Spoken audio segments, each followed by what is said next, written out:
ফ্রান্সের গ্রামে কি মায়াবী পথ! মনেই হয় না এটা ফ্রান্সের একটি গ্রাম। এই গ্রামটির নাম হলো সেইন্ট ক্রিস্টল।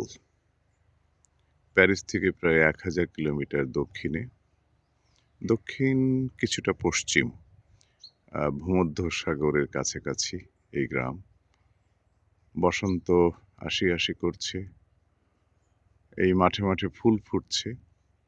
ওই গাছগুলো খুব সম্ভব চেরি অথবা প্রুন ফল হতে পারে, দূর থেকে বোঝা যাচ্ছে না। আর ছোট্ট একটা মাঠ।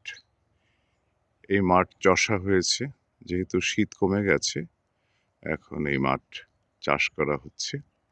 আর ও যে দূরে দেখা যায় একটা পোড়ো বাড়ি, কবেকার বাড়ি একটা পড়ে রয়েছে, কেউ নেই ওখানে বোঝাই যায়। আর ওদিকে ওই যে সাদা সাদা দেখা যায়, ওটা হলো গ্রিন টানেল, কিন্তু হোয়াইট টানেল বলতে পারি। এটা গ্রিন হাউস, ওই পলিকার্বনেট দিয়ে ওগুলো উপরে ছাউনি দিয়া একটা শেড করা, ওর নিচেই শাকসবজি হয়। এই পথ দেখে মনে হবে হাঁটা পথ, কিন্তু হাঁটা পথ নয়। এই পথে গাড়ি নিয়ে যাওয়া যায়। একেবারেই নিভৃত গ্রাম। সবাই ভালো থাকবেন।